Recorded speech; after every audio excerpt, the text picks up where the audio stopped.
अस्सलाम वालेकुम स्टूडेंट्स। मेरा नाम है डॉक्टर मोहम्मद इब्राहिम। और आज हम लोग चैप्टर नंबर 3 पढ़ने लगे हैं एनाटमी का, जिसके अंदर हम लोग सरफेस एनाटमी पढ़ेंगे। सरफेस एनाटमी क्या होता है कि हम लोग अपनी बॉडी की सरफेस को देखते हैं, ठीक है, विद एम। इसका क्या मकसद क्या होता है? विजुलाइज करना इन माइंड आई, ठीक है। हम अपनी जहनी आंख से हम लोग अपने जहन के अंदर उसकी एक तस्वीर बना के हम अपने तस्वुर के अंदर चीजों को देखते हैं कि इसके पीछे क्या स्ट्रक्चर जो है वो छुपे होंगे, स्किन के पीछे कौन कौन से स्ट्रक्चर जो है वो होंगे। और हिडन माइंड, ठीक है, इसके पीछे कौन से स्ट्रक्चर हैं, इसके स्किन के पीछे कौन कौन सी हड्डियां हैं, इस जगह पे कौन सी हड्डी है, इस जगह पे कौन सी हड्डी है, ये हमें जो है surface anatomy basis for the physical examination. हम लोग किसी भी जगह का फिजिकल एग्जामिनेशन करते हैं। अगर फॉर एग्जाम्पल हम लोग एब्डोमेन बेली का करते हैं, हमें पता है यहाँ पे कोई हड्डी नहीं है, ठीक है। अगर हम लोग बाजू का करते हैं, हमें पता है कि यहाँ पे एक हड्डी है, ठीक है। अगर हम लोग गले का करते हैं तो हमें यहाँ पे पता है कि वर्टिब्रा है, बैक साइड पे आगे हमारे ग्लैंड्स हैं, ठीक है। तो हमें सरफेस जो है, बेसिकली सरफेस एनाटॉमी बताती है कि इस जगह पे ये वाली चीजें हैं, ठीक है। तो हम लोग एक डायग्नोसिस पे पहुंच पाते हैं कि अगर कहीं पे कोई चीज स्वेल हुई हुई है या अपने साइज से बड़ी हुई हुई है या कहीं रेडनेस हुई हुई है, तो इसके नीचे ये वाला स्ट्रक्चर है और वो वाला सफर कर रहा है, ठीक है। तो हम लोग सरफेस एनाटॉमी के अंदर ये वाली चीजें को डिस्कस करते हैं। स्केलेटन को देखते हैं। स्केलेटन के अंदर बहुत सी चीजें हैं, ठीक है, जैसे कि क्रेनियम है, ठीक है। क्रेनियम के बाद हमारे पास आ जाती है मैंडिबल, ठीक है। क्रेनियम सर की हड्डी जो है, मैंडिबल जो है वो ये जबड़े की हड्डी जो होती है, क्लेविकल, ठीक है, जो कि पाई जाती है। स्केप्यूला जो है शोल्डर बोन, जिसके साथ सारा बाजू कनेक्ट हुआ होता है। ह्यूमरस है, रेडियस है, अल्ना है, ठीक है। बाजू की जो दो हड्डियां हैं, ठीक है, इसके आगे कार्पल, मेटाकार्पल्स और फ्लेंजेस हैं, ठीक है। दरमियान वाली हड्डी जो होती है जिसके साथ रिब्स कनेक्टेड होते हैं, स्टर्नम रिब्स है, ठीक है। आइलियम है, उसके बाद प्यूबिस है, यहाँ पे प्यूबिस बोन है, ठीक है। उसके बाद कार्पल है, मेटाकार्पल फ्लेंजेस हैं, ठीक है। ये इस्कियम है, इसको हम लोग हर एक चीज को डिटेल में पढ़ते हैं। फीमर है, ये नी कैप होता है। पैटिला इसको बोला जाता है। टिबिया और फिब्यूला जो है वो हड्डियां जो है वो पाई जाती हैं टांगों के अंदर, ठीक है। अब आगे आ जाता है हमारे पास overview of the human scale. Human scale को अगर हम लोग देखें, ठीक है, तो it is a type of flat bone. ये फ्लैट बोन की तरह है, ये बहुत ज्यादा हार्ड होता है, ब्रेन को कवर करता है। स्कल के फॉलोइंग पार्ट्स हैं जिनको हम लोग पढ़ते हैं डिटेल में, जैसे कि स्कल की डिफरेंट हड्डियां जो है वो लिखी हुई है। जैसे कि ये जो है आगे की तरफ फ्रंटल बोन होती है, उसके सर के ये पीछे की तरफ जो है वो पेराइटल बोन आ रही है, और बिल्कुल नीचे की तरफ ऑक्सीपिटल बोन आती है। यहाँ पे टेम्पोरल बोन है, ठीक है। और आंखों के पीछे स्फीनॉइड बोन है। आंखों के नीचे जो है वो जाइगोमैटिक है, ठीक है। नाक के नीचे जो है मैक्सिला बोन है, ठीक है। एथमॉइड और लेक्रिमल जो है वो नाक के बिल्कुल पीछे है, ठीक है। यहाँ पे आंखें जो होती हैं वो स्टार्ट हो जाती हैं, ठीक है। लेक्रिमल और एथमॉइड बोन अलग अलग है, और नीचे मैंडिबल, ठीक है। तो ये सारी बोन उन्होंने स्कल के अंदर मेंशन की हुई है, ठीक है। कि हमारे फ्रंटल है, टेम्पोरल है, मैंडिबल है, जाइगोमैटिक बोन है, ठीक है। जाइगोमैटिक जो है वो साइड पे पाई जाती है, ठीक है, हमारी स्कल के अंदर यहाँ साइड्स पे जाइगोमैटिक बोन पाई जाती है। नेजल बोन है, ठीक है, नाक की हड्डी जो है, ठीक है। मैक्सिला है, ठीक है। लेक्रिमल बोन है, ठीक है। मैक्सिला जो है,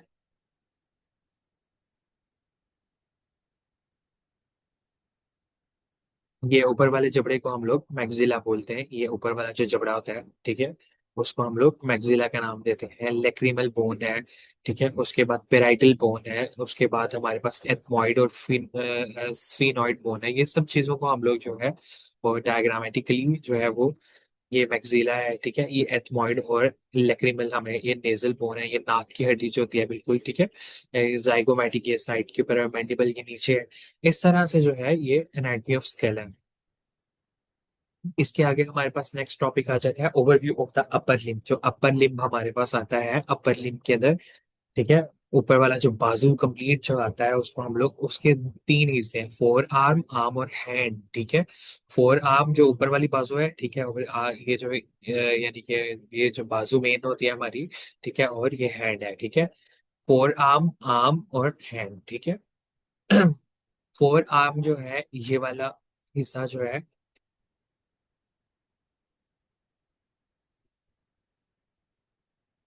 ये वाला हिस्सा जो है ये स्टार्ट होता है ह्यूमरस से। ठीक है, ह्यूमरस से ये स्टार्ट होता है, यहाँ सॉरी ये स्केप्यूला से स्टार्ट होता है, ये शोल्डर बोन है ये स्केप्यूला। ठीक है, स्केप्यूला के साथ ये अटैच होता है और एल्बो जॉइंट के ऊपर ये, जहाँ पे हमारी कोहनी होती है वहां पे जाके खत्म हो रहा होता है, इसके अंदर बोन होती है। ठीक है, वो ह्यूमरस है, एक ही लंबी सी बोन होती है, single bone humerus long bone in upper lip. ठीक है, उसके बाद हमारे पास आ जाती हैं दो हड्डियां आ जाती हैं आम के अंदर हमारे पास दो हड्डियां आती हैं जिन्हें हम लोग कहते हैं रेडियस और अल्ना। ठीक है,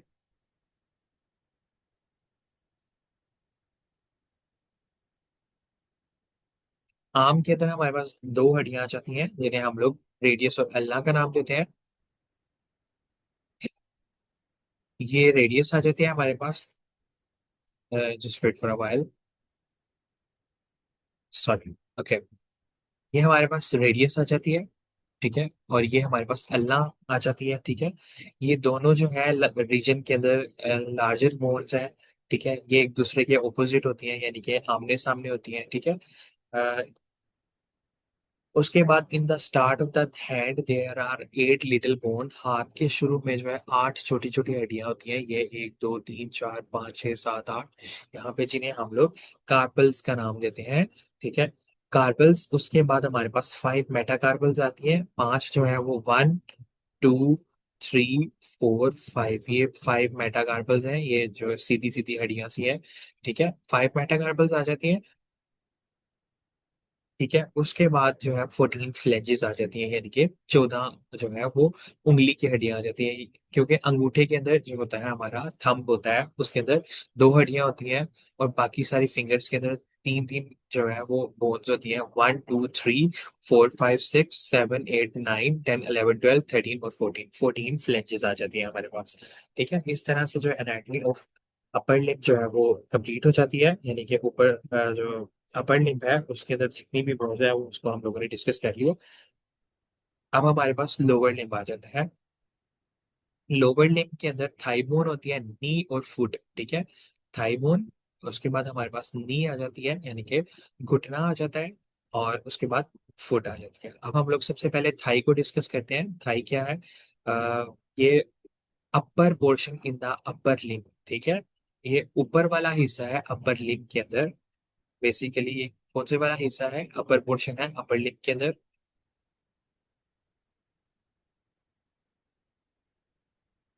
ओके, ये अपर पोर्शन है अपर लिम के अंदर। ये देखें, ये ये अपर पोर्शन है अपर लिम के अंदर, इसके अंदर जो बोन पाई जाती है वो फीमर है। फीमर जो होती है ना हमारी बॉडी की अ, सबसे लंबी बोन होती है, बेसिकली फीमर जो होती है।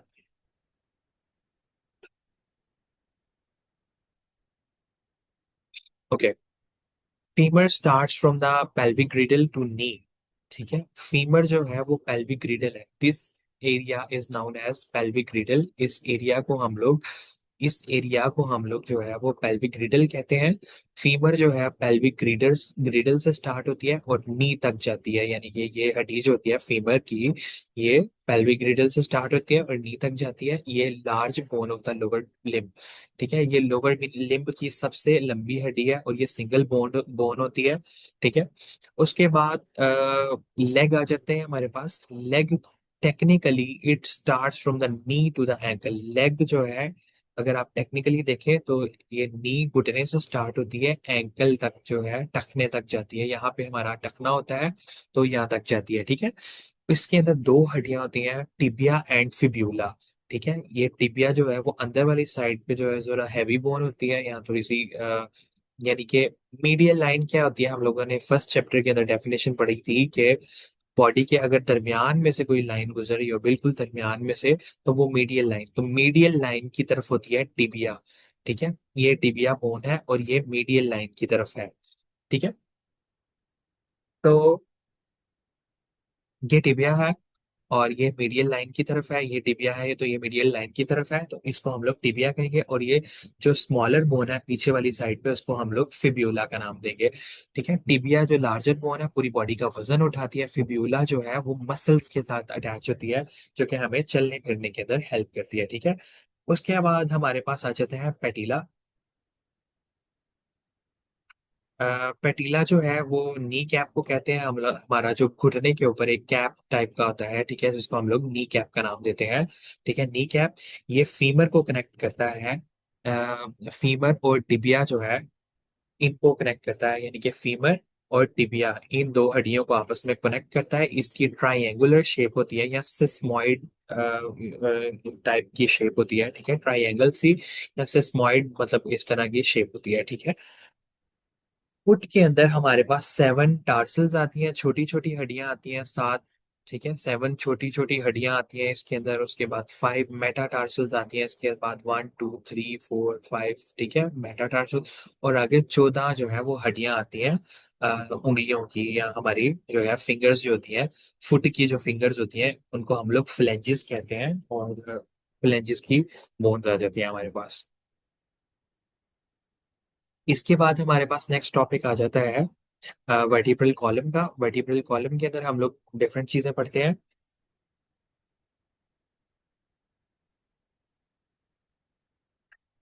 वर्टिब्रल कॉलम के अंदर इट कंसिस्ट, इसको हम लोग बैक बोन भी कहते हैं। इसके अंदर 33 बोन्स होती हैं, हड्डियां होती हैं, यानी कि रीढ़ की हड्डी के अंदर 33 हड्डियां होती हैं। इसको 5 रीजन के अंदर हम लोगों ने डिवाइड किया हुआ है।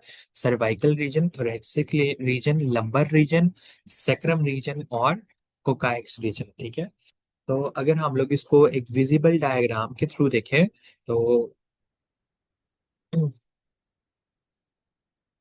क्या देखें, ये रीढ़ की हड्डी यहाँ से स्टार्ट होती है, यहाँ से। तो ये C1 C2 C3 C4 C5 C6 और ये C7 पे आ जाती है। ठीक है, ये जैसे कि C1 C2 C3 C4 C5 C6 और ये C7 है। ठीक है, इसी तरह T1 2 3 4 5 6 7 8 9 10 11 तक ये आ जाती है।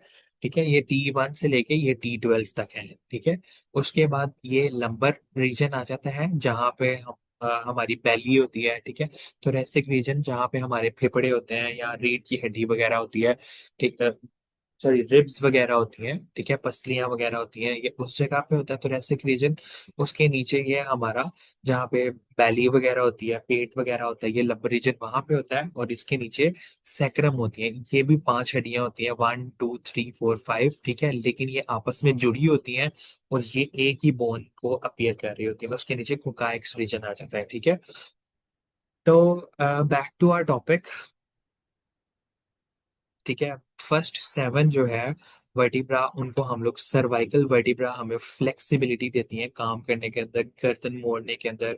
हम लोग किसी से बात कर सकते हैं गर्दन मोड़ के। अगर 12 वर्टिब्रा होती है उनको हम थोरेसिक वर्टिब्रा बोलते हैं। उसके बाद 5 वर्टिब्रा आती हैं, उनको हम लोग लंबर वर्टिब्रा बोलते हैं। ये सबसे चौड़ी होती है हमारी बॉडी के अंदर। अगर आप देखें ना, ऊपर से जो लेंथ आ रही है, तो सबसे जो मोटी वर्टिब्रा है वो लंबर रीजन की आ रही है। और सबसे जो मतलब थिक है, या क्योंकि इन्होंने पूरी बॉडी को, बैक मसल्स को मोस्टली अटैच होते हैं और ये पूरी बॉडी को सपोर्ट कर रही होती है। जो ऊपर वाली पूरी बॉडी होती है, जो सर होता है या हमारा जो ऊपर का पूरा धड़ होता है, उसको ये सपोर्ट कर रही होती है। सेक्रल रीजन के अंदर 5 हड्डियां होती हैं और ये एक दूसरे के साथ जुड़ी होती हैं और ये एक ही शेप की बोन बना रही होती है। लाइक ये सेक्रल रीजन है, ये पूरा का पूरा। और this is the sacral region. इसके अंदर 5 हड्डियां हैं, जैसे 1 2 3 4 और ये 5 बोन्स हैं इसके अंदर, और ये एक दूसरे के साथ जुड़ी हुई हैं। और ये एक ही हड्डी, एक ही शेप अपीयर कर रही है। ठीक है, और कोकाइक्स बोन बिल्कुल छोटी सी, बिल्कुल। ठीक है, इसके अंदर भी 4 हड्डियां होती हैं। ठीक है, इसको हम लोग टेल बोन भी कहते हैं। इसके साथ भी बहुत सारे मसल्स अटैच होते हैं। ठीक है, और इसके बाद हमारा नेक्स्ट टॉपिक आ जाता है हमारा anatomy of the pelvic region. Pelvic region को हम लोग जो है वो हिप बोन भी कहते हैं। ठीक है, हिप बोन जो है इसके 2 हिस्से हैं, इसके 2 पार्ट्स हैं। जैसे कि फॉर एग्जांपल अगर हम लोग देखें तो देखें, ओके, दिस, ये इनको कोएक्सियल बोन भी कहा जाता है। ठीक है, इसका ये पार्ट 1 है और ये इसका पार्ट 2 है। ये एक हिस्सा है और इसका ये दूसरा हिस्सा है। ठीक है, ये कोएक्सियल बोन्स है। ठीक है, तो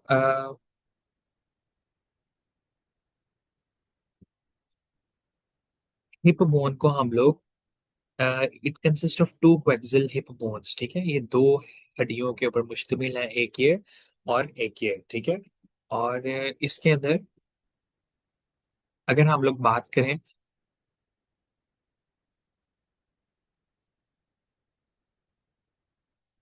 okay, the coaxial bone is called ओसा बोन। कोएक्सियल बोन को हम लोग ओसा बोन भी कहते हैं। बचपन के अंदर ये तीन हिस्सों के अंदर डिवाइड हुई होती है।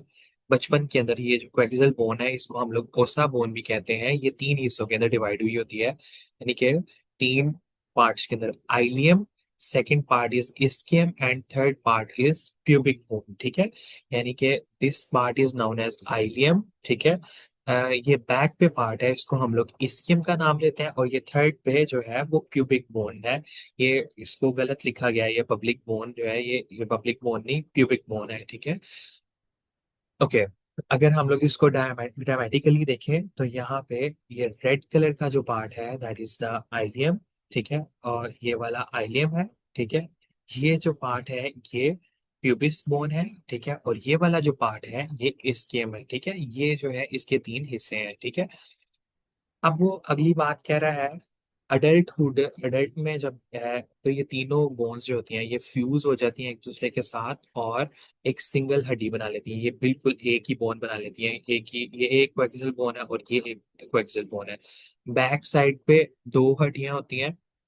In the back side these two bones are attach to the sacrum. Back side पे ये सेक्रम के साथ अटैच हुई हुई है। ये देखें, आप देख सकते हैं ये सेक्रम की बोन है, तो ये सेक्रम की बैक साइड से अटैच हुई होती है, ठीक है। In the front it is connected with the help of the muscle to the pubic fossa, ठीक है। फ्रंट के ऊपर ये एक स्ट्रक्चर होता है प्यूबिक फोसा, प्यूबिक फोसा के साथ अटैच हुई होती है। तो बेसिकली इस बात में कहना चाह रहे हैं कि वो फ्रंट पे ये जो है, ठीक है, ये दोनों बोन्स जो है ये प्यूबिक सिम्फिसिस एक जगह होती है, ठीक है, वहां पे कनेक्ट होती है और मसल्स के साथ, ठीक है, ये bones. In man ileum crust is compact. Man के अंदर ये आइलियम क्रस्ट जो है, ये ileum crust basically this thing, ठीक है, इसके अंदर आइलियम भी आ जाती है बोन, ठीक है, वो कॉम्पैक्ट होती है, थोड़ी मजबूत होती है, ठीक है। और इन दोनों के दरमियान जो डिस्टेंस होता है वो कम होता है, ठीक है, मैन के अंदर। और फीमेल के अंदर या वुमेन के अंदर ये डेलिकेट होती है, थोड़ी सी नाजुक होती है, और ये वाइडर होती है, थोड़ी सी ज्यादा, मतलब इसकी लेंथ, इसकी जो लेंथ होती है या ये जो इसकी विड्थ होती है वो थोड़ी सी ज्यादा होती है, ठीक है। इस लेक्चर के लिए यहाँ तक इनफ है। इंशाल्लाह हम लोग मिलते हैं नेक्स्ट लेक्चर में एक नए टॉपिक के साथ। थैंक यू सो मच, शुक्रिया, अल्लाह हाफिज।